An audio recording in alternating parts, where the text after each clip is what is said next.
A Rafa acabou de solicitar. Oi, Rafa. Deixa eu ver. Ela vai aparecer. Oi, Rafa, seja bem-vinda. A gente está começando agora, tá bom? A gente já teve um tempinho de conversa, então agora a gente já vai. Você já chegou na hora boa. Já vamos entrar direto no assunto, tá bem? Então, a gente vem vindo nesse estudo de Isaías, interpretando, né, os capítulos. Primeiro a gente começou contextualizando, daí a gente foi para a análise dos textos, e agora eu vou voltar um pouquinho, mas eu acho que vai ficar bem didático para a gente conseguir visualizar tudo o que vai estar acontecendo, cruzando as informações lá com Reis, com Miqueias, para ficar mais claro para a gente conseguir finalizar o livro, que falta pouca coisa agora. Então, eu até coloquei aqui num arquivo, deixa eu colocar para vocês, que eu estou devendo, né? Falei para vocês. Deixa eu só abrir aqui para mim.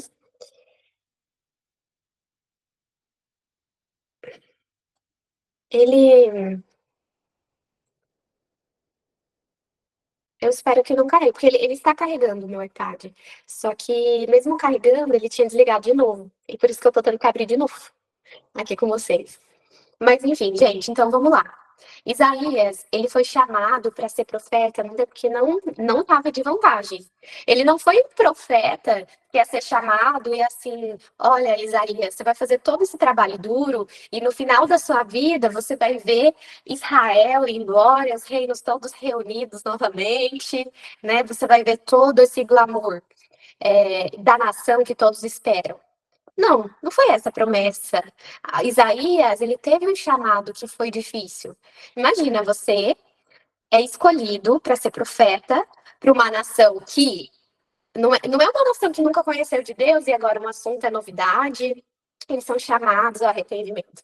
É uma nação que tem conhecimento de Deus. E vocês sabem que pregar para quem não conhece Deus já é difícil. Mas pregar para aqueles que têm um conhecimento, que já são, né, do povo de Deus, é mais difícil ainda. Por que que acontece? Qual que é o grande problema? Eu já sei, não é verdade? O povo de Deus falou assim: não, eu sou de Deus. Eu já sei, já li a Bíblia tantas vezes, né? E aí você chega como profeta, só, assim, claro, ele não estava sozinho, tinha alguns conterrâneos, gente, mas são poucos. Sempre é um remanescente, eu falei para vocês que remanescente é um restinho, né? E aí chega essa minoria e fala assim: tá, mas não é bem assim. Você tem que se arrepender. Você tem que mudar os seus caminhos. Não é assim, é assado. Se arrependa, se converta. Você perdeu o seu primeiro amor. Então eu quero que você se coloque, né, veja essa perspectiva de Isaías que não era fácil, né? E nesse contexto ele é chamado. E ele aceita, mesmo na missão difícil, mesmo ele ainda tendo que. Imagina, gente, ele vai bater de frente com a liderança. Não é só a liderança da igreja, é a liderança da nação, né? Contra pessoas poderosas, pessoas influentes, amigos, familiares, né? Imagina, ele tá pregando para todo mundo mensagem de advertência e que ninguém gosta de ouvir. Essa é a verdade.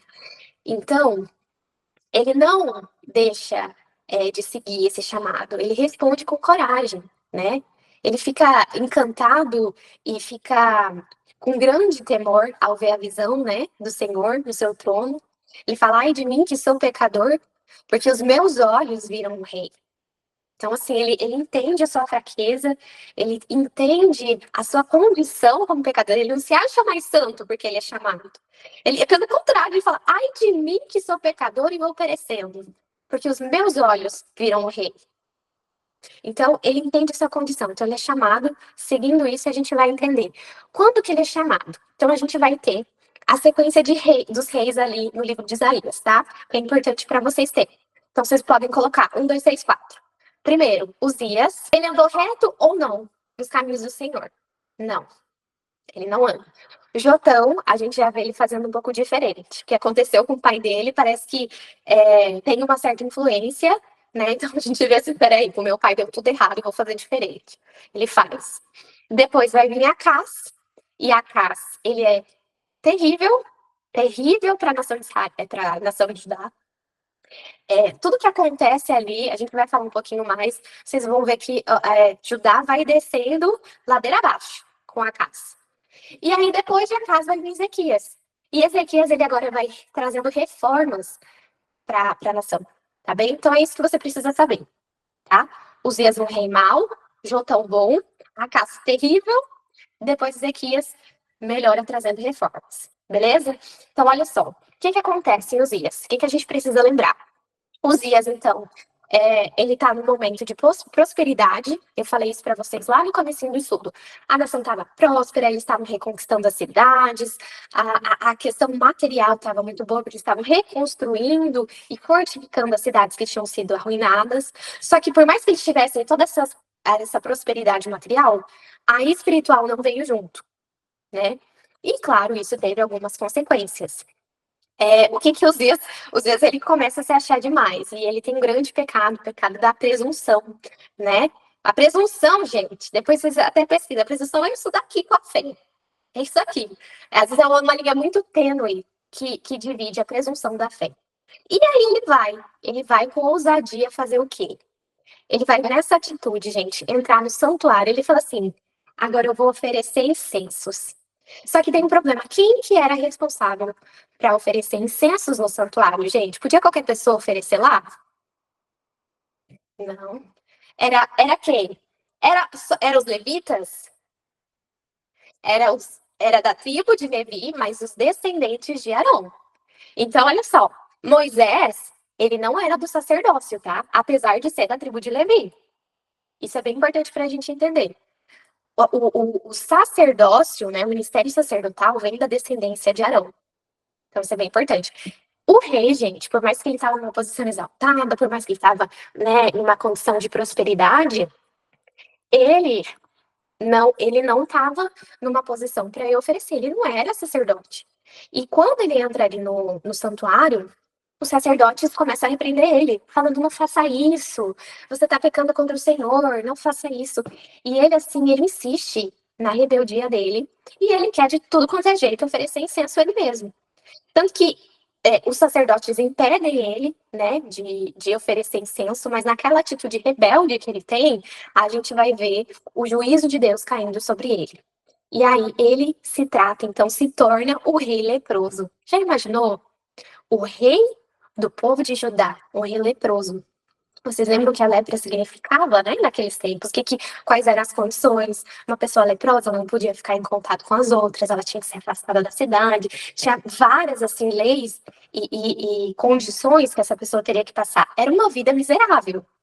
Imagina, então, a lepra indo diretamente ali, né, do juiz. Começa na testa dele e toma ele inteiro. Foi terrível, os últimos dias de vida de Acaz. E infelizmente, é uma das coisas que a gente.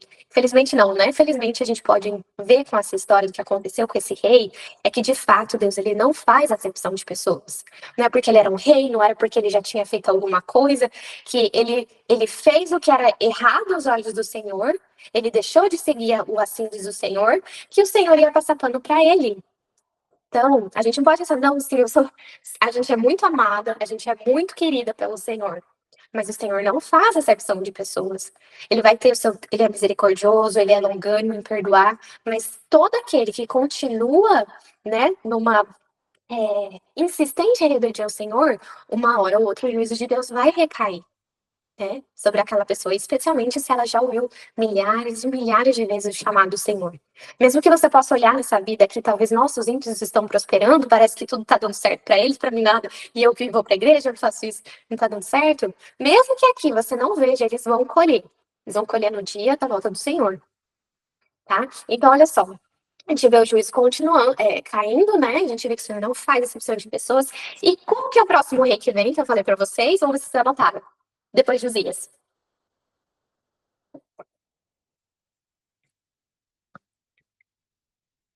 Não notaram.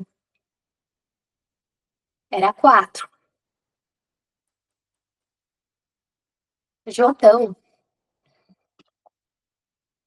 Lembra? Uzias, Jotão, Acás, Ezequias. Jotão agora.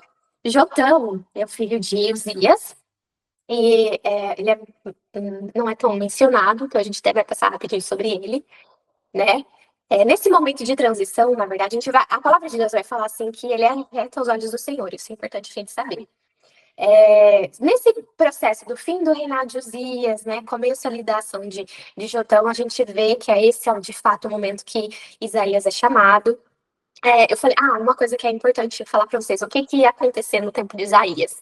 A Samaria cairia, né? Tanto que no capítulo 10 de Isaías, se eu não, acho que é o capítulo 10, sim, que ele vai falar como Samaria, né? Fala como um jardim regado, como a coroa. Samaria era comparada como uma coroa, e ela cai, o Senhor traz, né? Essas essa mensagem para a cidade que cairia. A gente vai ver as 10 tribos do norte serem espalhadas pelas nações. A gente vai ver também Judá sendo invadida várias vezes pelos assírios. Né? Depois vai ter o cerco de Senaqueribe, que a gente vai ver mais para frente, que acontece um livramento poderoso do Senhor. Só que tem uma questão. Até a gente tem falado sobre isso, mas mais claramente. Durante o livro de Isaías, a gente vai ver que existem vários problemas externos, né? Então, volta e meia, você vai ver Jerusalém fazendo esquema com a Síria para atacar Judá. E o rei fica desesperado, e agora o que vai acontecer, né? A ameaça dos assírios. Então, tem muitas ameaças externas de pessoas tentando, né? Nações tentando invadir, saquear, explorar. Isso o tempo todo está acontecendo, certo? Só que, além disso, qual era a preocupação interna? Quais eram os perigos internos que Judá estava passando? Então, o que a gente vai ver, né? Qual que é o problema mais grave? Porque se eles se mantessem na obediência, o Senhor ia livrar eles. Não era assim toda vez que acontecesse? A gente vê bênçãos condicionais. Bênçãos condicionais, eu tenho falado isso para vocês. O que é? Se você se manter fiel, se você for obediente. Então, o Senhor, ele tem a legalidade, né, de guardar e livrar você da mão dos inimigos. Só que como que ele vai manter essa promessa de bênção para uma nação que é rebelde, para uma nação que recusa ouvir a voz dele? Então, maior do que as ameaças, podia ter a ameaça do mundo inteiro contra Judá, se a ameaça interna fosse vencida, né, no nome do Senhor, não teria problema nenhum da questão externa. O Senhor manteria eles e sustentaria, assim como o Senhor livrou eles várias e várias vezes. Então, qual que era o problema mais grave? O interno. O interno, que era o quê? A gente veio vendo várias questões, né? A gente vê pecado, apostasia, mundanismo tomando conta da igreja, do povo, né? Da igreja de Deus. A gente vai ver que, de fato, isso é o que enfraquece o povo do Senhor. A gente vai ver Isaías ali, né? Chamando a atenção porque eles estavam preocupados e tinham amor ao ganho, à ostentação.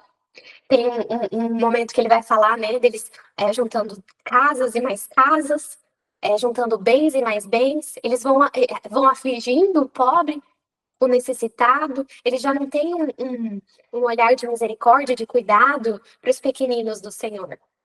Né? Eles querem saber de lucro, eles querem saber de eu também, mais, mais e mais. Não é muito diferente do que a gente vê hoje, certo? Uma condição assim que eu fiquei olhando, né? Quando eu estava preparando o estudo, eu falei, gente, às vezes a gente acha que é muito diferente, mas me assusta pensar em como é parecido os problemas. O problema do povo de hoje é justamente isso, ostentação. Como que a gente vê no nosso meio cristão esse desejo por ostentação? Não é pecado, gente, você gostar de coisas boas, mas você ter um bom gosto, você cuidar do que você tem, você buscar algo melhor é uma coisa, mas amor ao ganho, à ostentação, ao luxo é outra. Isso aqui é sério, é muito sério. E foram raízes, né? Inclusive vai ser uma questão de idolatria aí, né, dona? Que vai levar a nação a enfraquecer, vai ser uma porta aberta para outros males acontecerem. Então, com isso, gente, eles estavam oprimindo os pobres, né? E esse tipo de opressão vai dar margem para quê? Orgulho, né?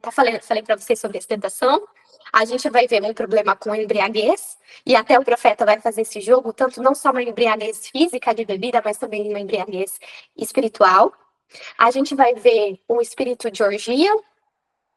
Então, assim, e aí chega ao ponto, né?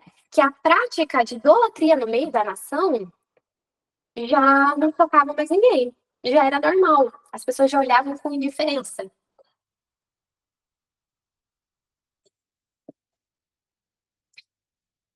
Só para falar para vocês que eu gravando não aparece a câmera de vocês, tá, meninas? A Ana tá aqui comigo, mas eu gosto de ver vocês. Então, as outras que tiverem aí, podem ligar a câmera pra eu ver, que eu sei que eu não tô falando sozinha. Eu gosto. Eu consigo me conectar mais com vocês, sabe? Olha só. Então, essa era a grande questão interna. Ele estava sendo uma ameaça para o povo, era uma ameaça para a gente. Então, olha só, né? A gente viu tudo isso nos versos bíblicos, mas falando agora, não dá uma noção melhor de, tipo, ideia organizada? Sabe como agora a gente está colocando todas as ideias, o que a gente leu nos textos, em gavetinhas, né? Para conseguir, de fato, entender toda a condição do livro de Isaías. E aí, olha só, agora a gente vai entrar pro reinado de Acás. O que eu falei para vocês de Acás? Ele era bom ou ele era mau? Ah, ok. Essa foi fácil. Tô fazendo leitura aqui, Labiel. Ele era mau, exatamente. Ele foi terrível. Ele foi terrível. Olha só. Então, a gente vê ali, né? Uma luta entre o bem e o mal. A idolatria ameaçando, a gente tem várias ameaças internas. O povo ainda tá resistindo. Só que quando chega cá, gente, parece que aqueles que estavam resistindo não vão. Eles são forçados a ir para a idolatria também. Então, toda aquela resistência, parece que estava a questão da idolatria, a apostasia sendo segurada, vem com tudo. Eu falei para vocês, com a casa vai tudo ladeira abaixo.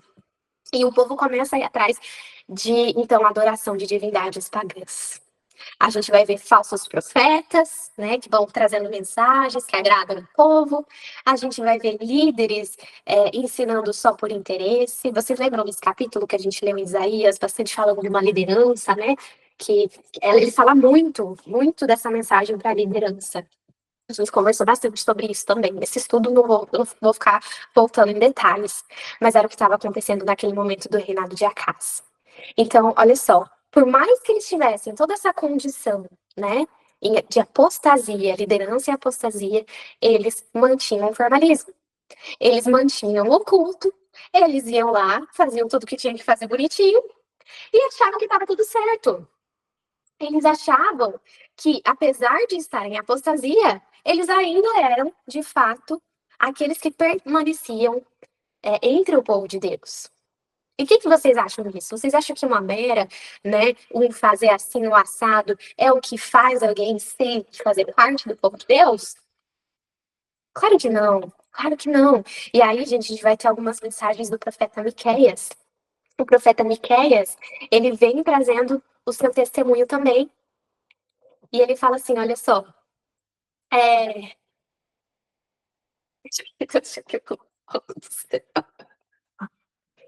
Amiga, se ele manda fogo do céu, a gente é queimado tudo junto. Deus, Deus tem que ser Senhor do céu. Não é fácil, não é fácil. Sabe que o profeta Jeremias, uma hora ele fala assim: queria eu morar no meio do deserto, lá onde ficam os viajantes. Ele fala assim, em outras palavras, eu queria sumir, não ver vocês nunca mais na minha frente. Entendeu? Porque às vezes não tem, parece que não tem solução. E aí é que tá. Depois a gente vai falar do que acontece em Ezequias, mas aqui vocês vão ficar chocados do que vai acontecer. Assim, queima tudo, não tem solução, faz tudo de novo sempre, porque não tem jeito, não. Faz tudo de novo. E ele vai falar assim, Miqueias, que dizem que, olha só o pensamento, então, dessa liderança que estava apóstata. Não está o Senhor no meio de nós? Nenhum mal nos sobrevirá. E continuavam, e a Miqueias vai continuar falando, né? Isso está no capítulo 3, tá? Depois vocês podem ler lá, anotem capítulo 3 de Miqueias. Diz assim que eles continuavam a edificar, então, Sião com sangue e a Jerusalém com injustiça. E aí, Isaías ele vai entrar com uma repreensão, dizendo: olha, ouvi a palavra do Senhor, vós príncipes de Sodoma. Prestai ouvidos à lei do nosso Deus, ó povo de Gomorra. De que me serve a minha multidão de vossos sacrifícios? Olha o contexto, né? A gente leu isso lá em Isaías 1, verso 10 ao 12, mas olha o contexto que estava acontecendo. O que me serve? A multidão dos vossos sacrifícios, diz o Senhor. Quando vindes para parecerdes perante mim, quem requereu isso de vossas mãos? Que viesses pisar os meus átrios? Por que que o Senhor fala isso, gente? O Senhor tinha estabelecido, né, o sistema sacrificial, mas da forma que estava acontecendo, o Senhor não queria um culto externo, um mero formalismo, que foi o que acabou acontecendo, né? Com aquela aliança que o Senhor tinha feito com o povo dele, né? Vamos lá, a gente estudou muito sobre o que significava o sistema, né? As ofertas, os sacrifícios, tudo era uma figura de Cristo, da salvação que seria operada por eles. Mas quando é feito por mero formalismo, o Senhor fala assim: olha, os sacrifícios dos ímpios é abominação. Quanto mais oferecendo com intenção maligna. Isso, gente, está em Provérbios 21, 27. Então, não adianta a gente oferecer dizendo que está fazendo para Deus se a gente está vivendo de forma impiedamente. Isso é uma abominação para o Senhor. Gente, o Senhor, ele é tão santo. O Senhor é tão puro de olhos. O livro de Hebreus vai falar no verso 13 que o mal, a vexação, ele não pode contemplar. Às vezes a gente pode pensar assim, não, será que o Senhor então não está disposto a perdoar? Será que o Senhor não está disposto, né, a ir atrás do pecador? De forma nenhuma, o Senhor é misericordioso, o Senhor, ele vai atrás do seu povo, ele dá uma, duas, três chances. Só que a palavra de Deus vai nos falar também, olha só, que não é que a mão do Senhor está encolhida, eu gosto muito desse verso, gente, assim, não é que a mão do Senhor está encolhida que não possa salvar, nem o seu ouvido agravado para que ele não possa ouvir. Mas as vossas iniquidades fazem divisão entre vós e o vosso Deus. Os vossos pecados encobrem o seu rosto de vós para que não vos ouça. Isaías, capítulo 19.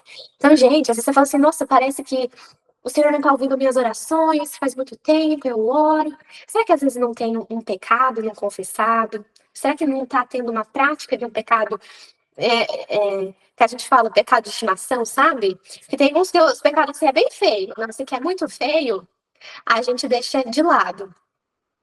Mas, gente, existem uns que a pessoa fala, ai, mas esse pecadinho aqui ele é tão bonitinho, tão fofinho, tchutchuquinho, e pega para estimação. A gente não pode ter pecado de estimação. A palavra de Deus nos fala o quê? Que os vossos pecados fazem separação entre vós e Deus. É por causa do nosso pecado que talvez o Senhor não esteja respondendo a oração. E, gente, responder a oração não é às vezes só dar aquela resposta que a gente quer ouvir na nossa hora. Às vezes a resposta da oração pode ser um não também. Então a gente tem que ter esse discernimento, tá bom? Às vezes é espera. Então, a gente precisa muito de discernimento nesse sentido. Mas Deus é misericordioso. E a palavra de Deus vai nos continuar falando, então, de Acás, né? O que está acontecendo ali, voltando para Acás? Gente, Salomão vai falar em Provérbios: ai de ti, ó terra, cujo rei é criança. Gente, Acás agia no sentido espiritual e de maturidade como uma criança. Como uma criança. Tanto que a gente tem aquele verso, eu achei muito forte quando a gente estava lendo, de Isaías 3, falando assim: olha, os que te guiam, te enganam e destroem o caminho das suas veredas. Era exatamente o que estava acontecendo com o povo de Israel. Os líderes que estavam guiando o povo estavam destruindo o caminho das veredas. E a gente vai ver que isso foi literalmente verdade que aconteceu no reinado de Acás. Ele andou nos caminhos dos reis de Israel. Ele vai fazer o quê? Ele vai atrás de imagens fundidas, a Balaim. Ele vai queimar incenso no vale do filho de Enom. Queimou os filhos no fogo, conforme todas as abominações dos gentios que o Senhor tinha então desterrado diante dos filhos de Israel. Ele vai atrás dos deuses estranhos e ele deixa o verdadeiro Deus. Tanto que, gente, ele vai trazendo isso, né? Ele vai seguindo esse caminho de corrupção e de distanciamento do Senhor, esse caminho de idolatria, e você vai ver que a nação vai junto.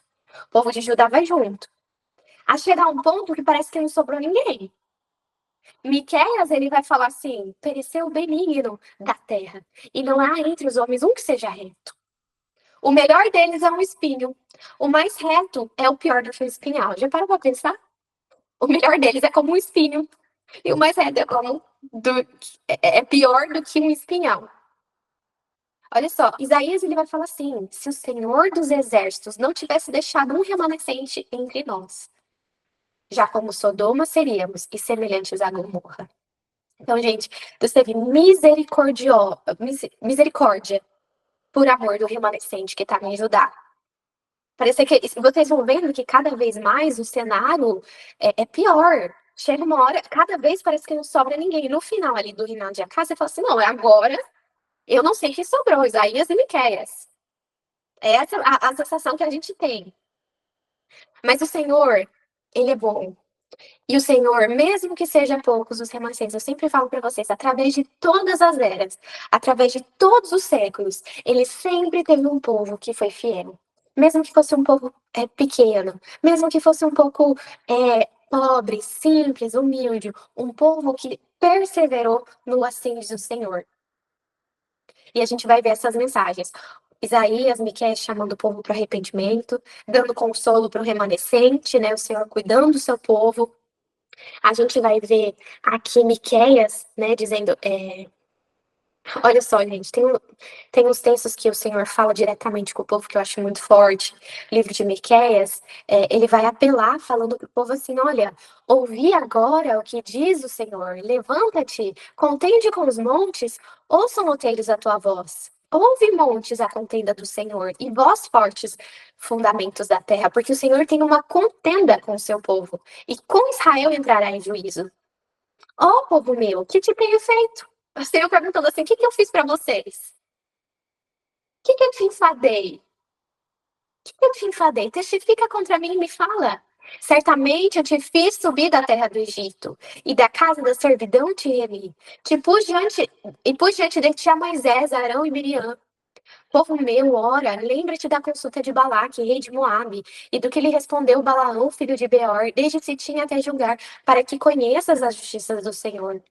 Eles eram um povo poderoso, um povo que tinha o Senhor, um povo que estava protegido, um povo que era cuidado. Gente, o povo foi livrado da escravidão do Egito. O Senhor está falando assim: olha, lembra como eu cuidei de vocês? O que eu fiz de errado? O que eu fiz para vocês? Por que eu enfadei vocês, né? Que vocês estão indo aí atrás de outros deuses? Então o Senhor está sempre apelando ao coração. E a gente vai ver o Senhor apelando, né? Dando esse tempo de graça. Ezequiel, ele vai falar, 33:11, olha. Vivo eu, diz o Senhor Jeová, que não tenho prazer na morte do ímpio, mas que o ímpio se converta do seu caminho e viva. Convertei-vos dos vossos maus caminhos. Pois por que razão morrereis, ó casa de Israel?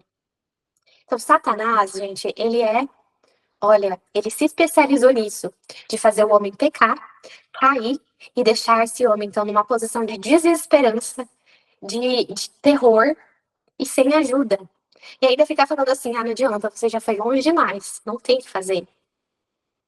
Ele coloca no coração do homem medo dele buscar perdão no Senhor. Olha só que terrível. Só que Deus, ele fala assim: olha, se apodera da minha força e faça paz comigo. Sim, faça paz comigo.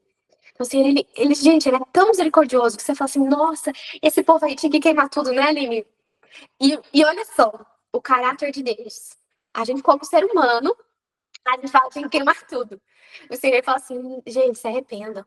Venha, faça paz comigo. Faça paz comigo, sim. Né?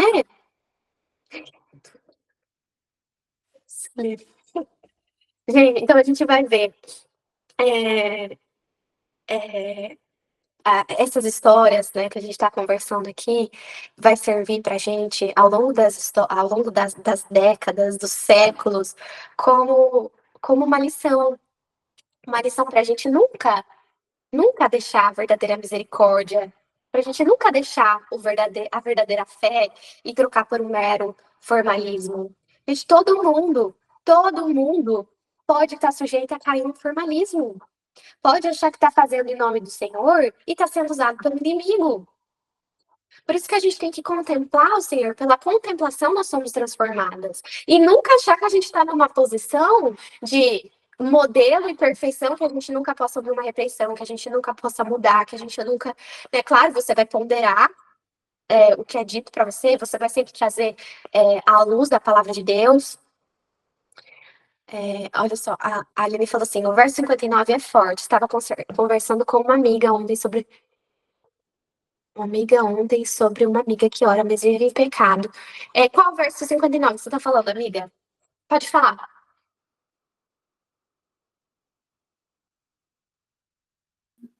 O 59 de Isaías que você falou. Eis que a mão do Senhor não está escolhida, encolhida.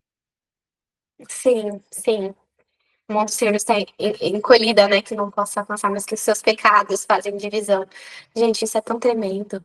E sabe o que que é? Muita gente não tem esse discernimento. E isso é chocante. Porque às vezes a gente tá numa caminhada e a gente fala, nossa, é muito óbvio pra mim, pra você. Mas a gente tá nesse meio de busca, de conversa. Mas vamos dizer assim, das pessoas que vocês conheceram ao lugar de toda a vida de vocês. Quando foi que vocês tiveram esse tipo de conversa que a gente tem aqui nos nossos estudos, ou às vezes, né, a gente falando no particular uma com a outra? Quantas pessoas? Nenhuma. E isso não é assustador, gente, porque parece que é tão óbvio que é o básico, mas a verdade é que é pouco falado. É pouco falado. Então, por mais que indigne, cause indignação. Tem muitas que estão vivendo nessa condição, mas porque não sabem. Ainda não conseguiram conhecer de fato o verdadeiro Deus e fazer paz com Ele em todo sentido, né, da sua vida. Fazer paz com o Senhor é você abandonar a prática do pecado. Sabia, gente, que tem pessoas que falam assim, não, é impossível vencer o pecado. A do Senhor, né, traz a salvação, mas eles acreditam que você não é capaz de resistir, porque a tentação é muito grande. A Ana tá falando aqui, olha, que santidade, né? Ela nunca tinha escutado alguém falando, nunca tinha escutado falar sobre santidade, falar se não dá sem santidade, olha só. Eu sempre gostei desse tema, né, amiga? Tanto que a gente já conversou muito sobre santidade, então eu sinto que a gente tem que falar muito mais. Tô ansiosa pra gente fazer a nossa aula sobre santidade, porque é um tema que eu amo. Só que, amiga, eu vou falar pra vocês, muitas vezes eu já me senti sozinha. Porque às vezes a forma que você vai andar na sua vida, às vezes você nem precisa falar muito, mas se você busca viver em santidade, você vai ser taxada, né? Você vai ser taxada. Se sentindo assim, as pessoas vão falar assim, nossa, aquela pessoa ela é muito certinha, ela é muito não sei o quê. Aí quando se você erra alguma coisa, meu Deus, você tem que queimar, porque é isso e aquilo. As pessoas são muito 880, né? Isso assusta. As pessoas confundem, você pode cair no pecado e viver no pecado. Davi pecou, mas não viveu no pecado. Acabaram de me zoar, falando sobre o jejum. Exatamente. Isso é muito verdade. As pessoas confundem. Você pode até cair. É aquilo que eu falo. Se caiu, levanta, sacode poeira, pede perdão pro Senhor e continua. Outra coisa é você viver na prática do pecado, gente. O Senhor fala assim: olha, eu falo isso para que vocês não pequem. João vai falar. Mas se vocês pecarem, né? Se vocês pecarem, vocês têm um advogado. Não é mesmo? Então, gente, esse assunto sobre a santidade é algo que eu falo para vocês, tenham paciência com aqueles que não conhecem, assim como um dia o Senhor teve paciência com a gente. Sabe por quê? A verdade é, isso é uma coisa que todo ser humano vai ter indignação, vai ter que. E isso é uma luta. E aqui eu posso falar que só tá mais a gente, depois eu posso cortar, depois eu corto no vídeo. Mas a verdade é que, como ser humano, a gente se irrita, né? Que nem tava falando com a Ana, ela falou assim: eu tenho temor pelo Senhor. E a gente tem tanto temor, é que nem a gente toma aquela atitude de Pedro, né? De querer cortar a orelha. Entendeu? Vai lá e quer cortar a orelha. Porque você tem temor, você vê as pessoas e fala: Senhor do céu, como que não pode? Tanto tempo e não vem, não vê. Só que a atitude de Cristo é diferente. E isso tem que levar a gente para pensar. Como que Cristo reagiria nessa situação? Que Cristo, ele tem um cuidado pelas coisas, ele tem um zelo pelo Senhor, mas ele veio para salvar aqueles que estavam perdidos. Ele veio para curar os que estavam feridos. Quem que precisa de remédio? Aquele que está doente. E aí, quando a gente tem que buscar ter essa atitude de Cristo, para aquele que é falho, para aquele que está errando, para aquele que não teve o entendimento que a gente recebeu, para que a gente possa levar esse conhecimento para ele. E é até uma coisa que eu tenho refletido muito, né? Porque quando o Senhor chama os discípulos para serem. Para seguirem ele fala assim: venham e farei de vocês pescadores de homens. Vocês já pescaram alguma vez? como é que a gente pesca? Às vezes, assim, já deu, você fica estressada, poxa, já coloquei a varinha e não vem peixe. Só que se você coloca a isca na. Você já vai entender o que eu tô dizendo. Você coloca a isca, tá no lugar perfeito. Eu lembro do meu pai falando, você não pode ficar nervosa, porque se você ficar nervosa, eles vão perceber, os peixes não vêm. Né? Tem várias coisas de pescador. O pescador de homem, assim como o pescador, ele tem que ser paciente. Você vai jogar a isca, você vai ficar lá esperando, esperando. E você não pode se estressar. Se você estressar, você não vai ter paciência para você colher o fruto da sua pesca. Você vai querer ir embora antes, você vai querer tacar a vara de pescar, a isca, tudo no meio do mar, largar o barco, sair nadando. Eu fico sempre assim com as coisas pesadas. Pescando, até entendo pela, da falta de paciência. Fruto do Espírito Santo, é. Esse é o grande ponto que eu quero dizer. Então a gente tem que buscar esse fruto. Ah, gente, fruto do Espírito Santo, paciência. E eu quero. Pensei nisso agora. Eu quero que a gente ore, especialmente essa semana, com esse fruto do Espírito, para que o Senhor nos dê paciência. Paciência quando a gente falar, tiver opiniões diferentes. Paciência quando o amigo ainda não entendeu. E que o Senhor nos dê amor pelas almas. Sabe? Que a gente tem esse Espírito de Cristo. Cara, falou assim, Senhor, essa pessoa. Ela, por exemplo, gente, eu vou contar uma coisa pra vocês. Aqui em resumo. A mãe da neném que eu cuido, eu já tive muitas conversas sobre ela com a Bíblia. E eu acho que não foi à toa, sabe? As coisas que aconteceram, que eu conversei com ela, foram coisas muito fortes, conversas muito intensas. E só que ela é muito argumentativa, gente. Ela é teimosa. Ela é teimosa. Não é fácil. E eu já falei tantas coisas pra ela e ela com o coração duro. Teve um dia em específico que eu olhei pra ela e eu falei pro meu esposo, inclusive, eu falei assim, amor, hoje eu olhei pra Karine e eu senti tanto amor por ela, tanto amor. Foi algo assim que eu senti uma coisa tão profunda, sabe? Aquele desejo de que a pessoa seja salva. Independente se a pessoa é teimosa, independente se a pessoa insiste, independente que é difícil, é um amor assim que transcende. E foi muito especial, sabe? E eu acredito que é algo divino e que eu quero ter a todo momento. Eu quero ter a todo momento para todo mundo. É o fruto do Espírito Santo. Em inglês, amiga. Eu falo que Deus me deu o dom de línguas, porque, gente, ela trabalha com parte de argumentação para um escritório de advocacia. E eu até estava falando com meu pai sobre isso. Eu não sei como, eu já falei coisas para ela em inglês. Eu não sei como. Minha capacidade não chegava nas coisas que eu falei, mas eu acho que o Senhor foi me usando, sabe? Mas, bom, gente, eu vou voltar aqui para a gente finalizar o reino de casa, para depois a gente poder conversar um pouco mais se dá tempo.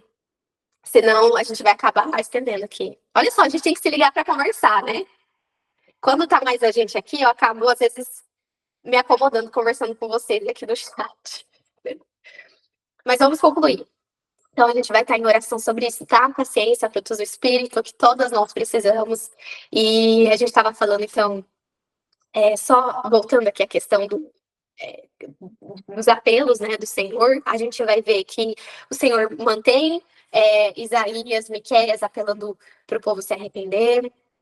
O que a gente vai ver com a cara, gente? Ele continua na sua conduta idólatra. A gente não vê arrependimento, mesmo os profetas clamando, até que de fato chega um momento de ira do Senhor sobre Judá e Jerusalém, né? Então o Senhor entrega a eles a assolação. A gente vai ver isso em 2 Crônicas, capítulo 29. Tá bom? Então a gente vai ver um reino indo de ladeira abaixo de forma muito rápida. É, a gente vai ver a questão dos exércitos invasores, a gente vai ver.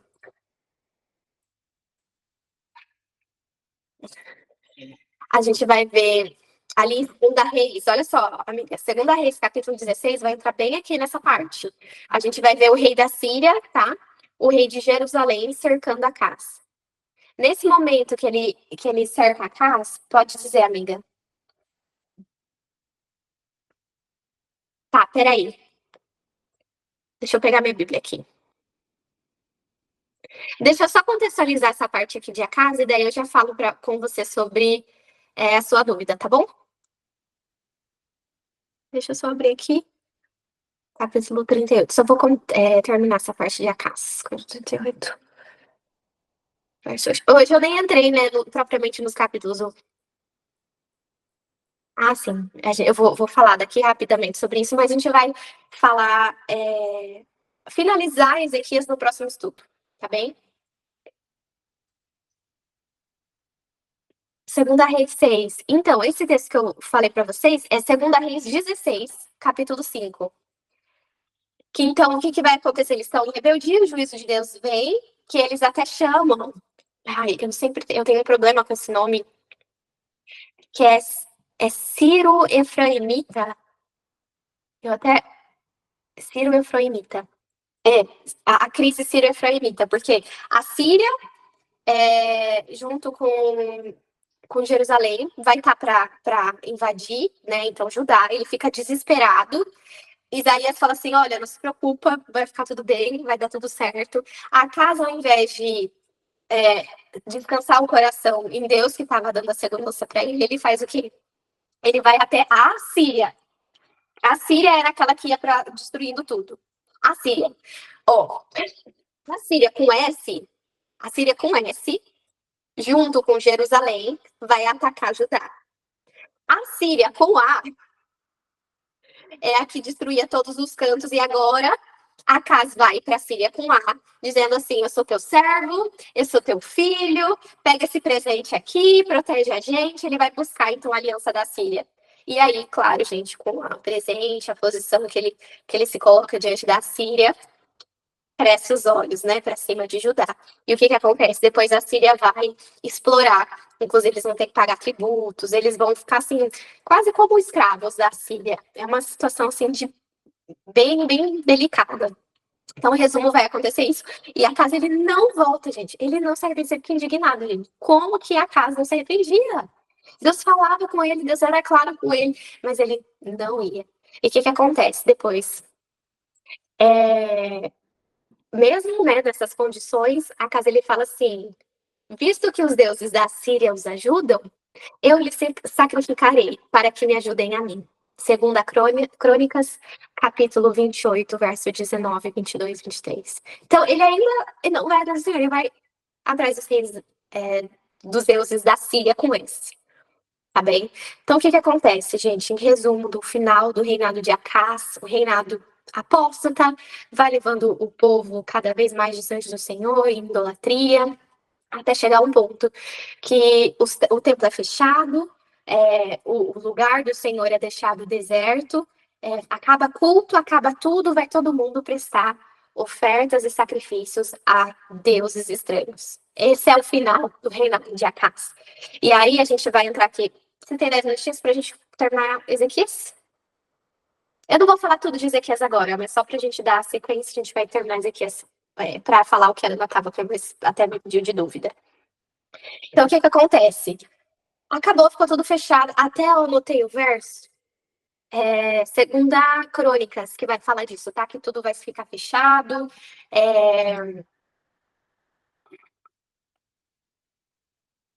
Não vai ter mais incenso.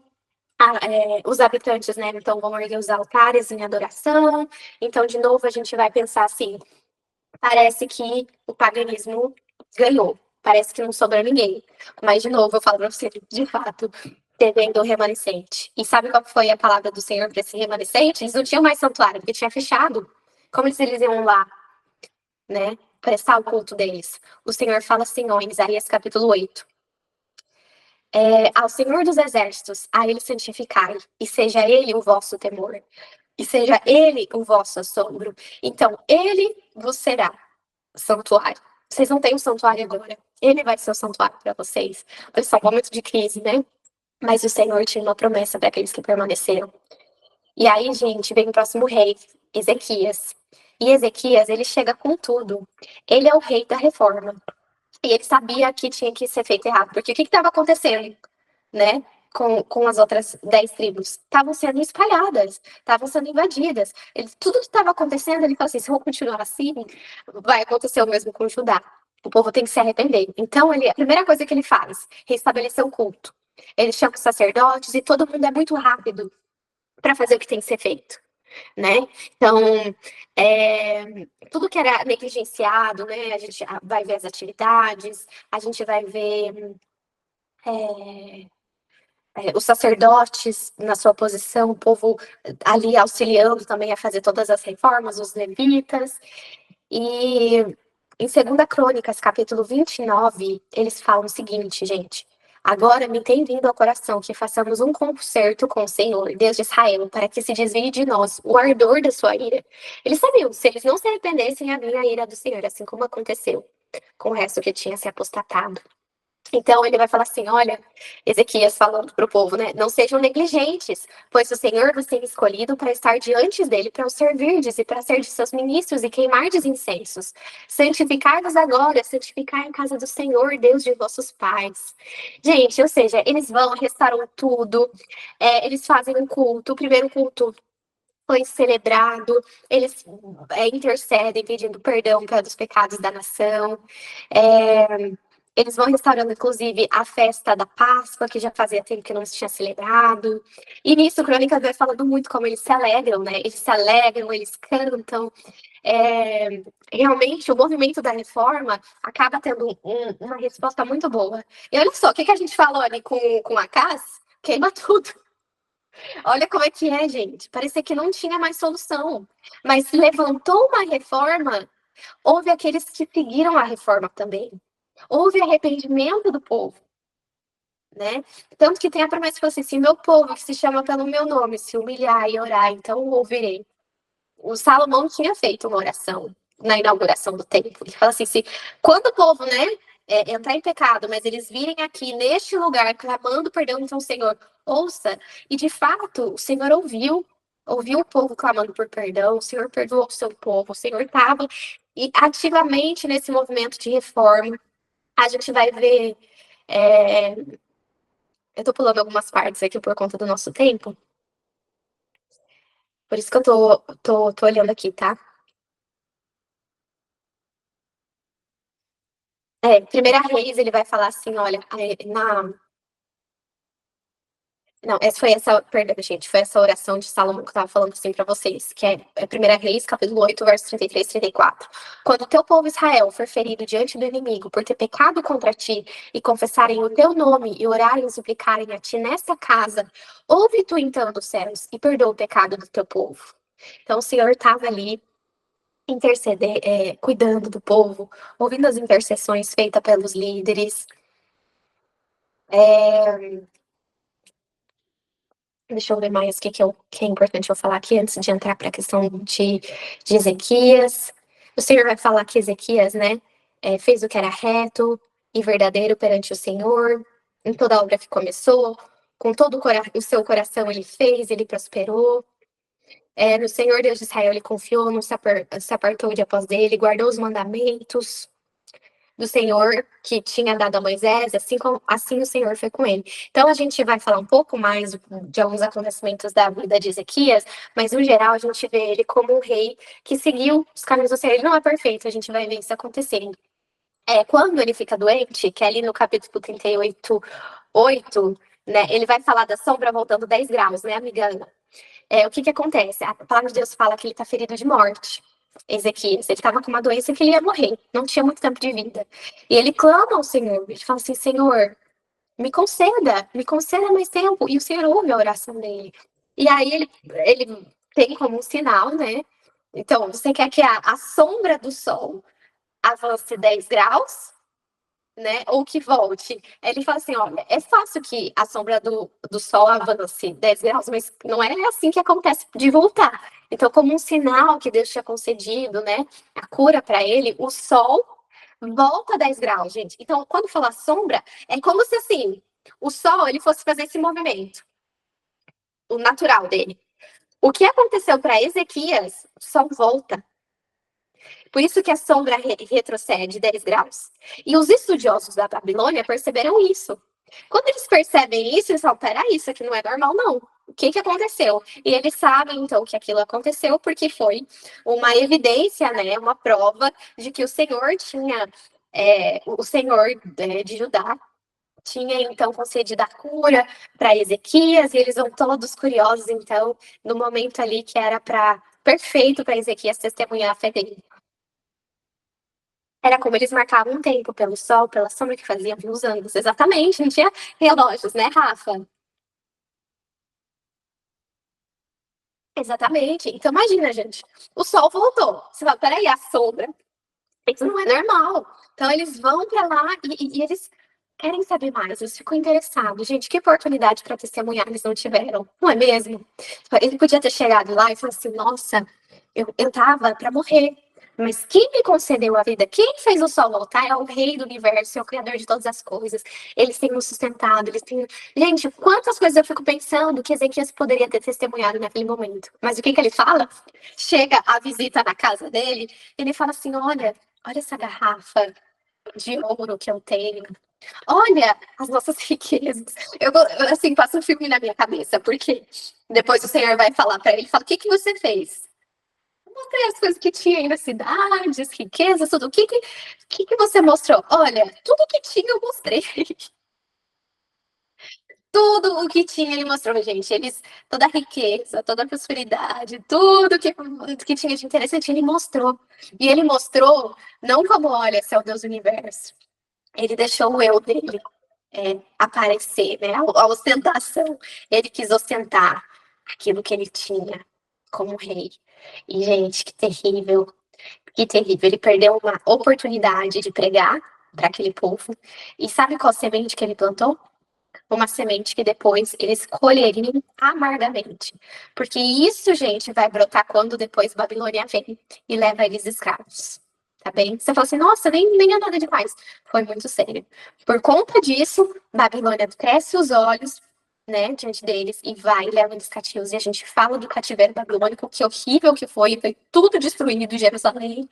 E aí entra a profecia de Daniel, né, que depois a gente só vai ver as cidades sendo reconstruídas. Vai ter o decreto de Ciro para construir o templo, agora a cidade, a organização como um todo, a gente vai ver só no decreto de Artaxerxes. Então, é terrível o que vai acontecendo. E queria saber, hoje a gente não consegue nem ver o tempo passar.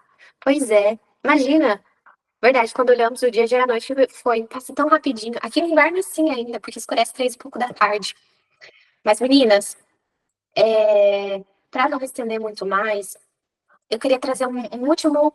Sim, no inverno, amiga, o horário mais cedo que escurece é 15h15 da tarde, 15, 15h20.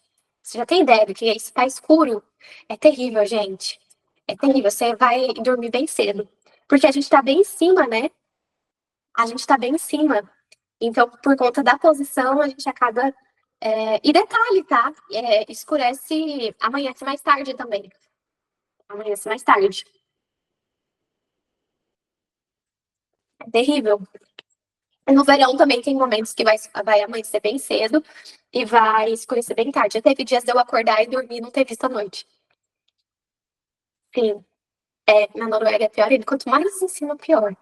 Mas olha só, meninas, uma coisa que eu quero falar pra vocês. As oportunidades perdidas que não voltam. Às vezes a gente tá acostumado com filme, que acontece uma coisa, mas sempre tem um jeito pra fazer diferente. Não é assim a vida real. Infelizmente não é.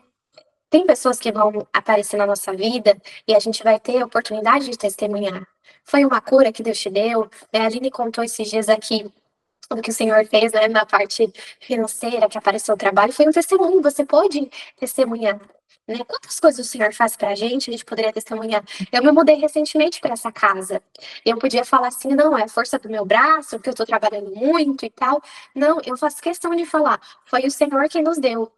Foi o Senhor que nos deu. Então, toda a oportunidade que a pessoa vir falar com você, que você sirva para testemunhar da sua fé. Porque uma oportunidade perdida, ela não volta mais. Quantas pessoas talvez a gente tenha perdido a oportunidade de testemunhar por conta de uma falha do nosso caráter, ou seja, uma vergonha de falar, ou seja, qualquer outro pecado que talvez tenha tomado a frente ali, te impedindo de testemunhar do que o Senhor tem feito na sua vida, né? De que o Senhor é o teu sustentador, do que Ele tem te dado.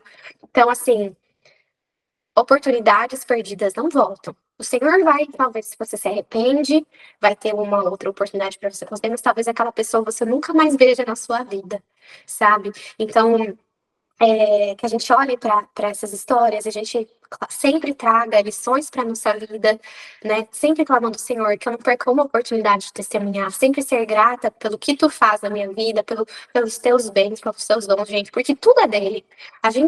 Nós somos mordomos do Senhor. A gente está aqui administrando, cuidando, mas ele é o dono de todas as coisas. A gente não pode esquecer disso nunca. Uma vez eu ouvi falar que o dia de hoje só temos uma única oportunidade para viver, cada dia é único. Exatamente, né? Hoje um pensamento que me veio, quando eu acordei, foi assim, que eu tava filosofando, o tempo passa, o tempo avança, mas ele nunca volta. A gente nunca viu alguém criando uma máquina do tempo para voltar no tempo, né? Não existe, como que pode, né? Quantas coisas a gente não poderia fazer diferente, a gente não poderia ter dito diferente, coisas que, de fato, né, hoje tem um impacto na nossa vida, ó, coisas que a gente colhe, por mais que a gente tenha arrependido. Então, assim, o tempo não volta, gente. Cada dia é único, cada oportunidade é única. E isso faz a gente dar valor a cada momento, a cada decisão. E hoje à tarde vocês tomaram a melhor decisão de estar estudando a palavra de Deus, estar nessa conversa. Eu espero que hoje tenha esclarecido, espero que não tenha ficado muito maçante. Estou sempre aberta a sugestões. E eu espero especialmente que, através disso que a gente tem visto, né, estudado, a gente possa sempre voltar os olhos para um Deus que é misericordioso, um Deus que é longânimo, um Deus que me faz querer ser mais parecida com Ele, no caráter, sabe? Ele sim é santo. Ele sim que poderia dizer, né, e falar assim, queimar tudo, porque é, não há nada de bom em vocês. Porque Ele é bom, Ele poderia falar. Mas Ele que é bom, puro e justo, é misericordioso e compassivo com a gente, como que eu, né, que sou pecadora, posso pensar diferente? Então é um Deus que me constrange, né? E esse amor eu quero compartilhar com cada pessoa que eu conhecer. E eu espero que seja o desejo de cada um de vocês. De fato, a gente aprender a ser pescadoras de homens, né? Pescadoras de almas, pelo poder que não vem da gente, mas sim pelo poder transformador de Cristo Jesus. Amém? Às vezes procrastinamos achando que podemos fazer amanhã, amanhã não vai, pode não acontecer, isso é verdade. Amém, glória a Deus, gente. Amém. Alguém quer fazer uma oração?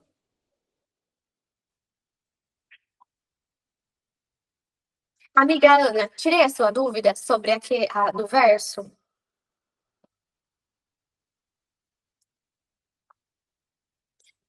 Tá bom. É parecido com o que acontece com o Josué, né? Sol para, também foi algo assim, sobrenatural. Eu vou fazer uma oração pra gente, então, tá? Obrigada por estarem aqui. É, Fico feliz com cada um de vocês participando. Querido Pai, poderoso, grandioso, Senhor, a gente é tão limitado e o Senhor deu essa missão tão grande, tão poderosa de falar da tua palavra, de pregar a tua verdade. O Senhor poderia ter escolhido anjos, Pai. Anjos que falam, que são puros, que são perfeitos, que cantam perfeitamente, que falam perfeitamente. Mas não, Pai. O Senhor escolheu nós, pecadores, falhos, imperfeitos, ainda tendo tanto que aprender. Porque eu creio que nesse processo, Senhor, de buscar salvar outros, levar a verdade para outros, o Senhor também opera uma obra especial no nosso coração, Pai. Uma obra de transformação. Porque o velho homem, ele precisa morrer, Pai. Ele precisa morrer. E o velho homem precisa nascer, Senhor. Em nome de Jesus, te clamamos. Pai, nos dê sabedoria, nos dê persistência, nos dê, Pai, amor pela tua palavra, que a gente possa, assim, se ter prazer de falar da tua verdade, de ouvir, que não seja como comichões nos nossos ouvidos, ó Pai, que a gente seja impaciente para prestar atenção no que a tua palavra te diz. Que a cada livro a gente possa tirar cada lição, Pai. Eu clamo aqui especialmente pelo fruto do Espírito, paciência, que todas nós precisamos, Pai. Nos ensina a ser como ti, como o Senhor, como o Senhor amado Jesus, meu Pai. Em nome de Jesus te pedimos e agradecemos. Amém. Amém, amém. Amém. Amém, gente. Muito bom estar com vocês.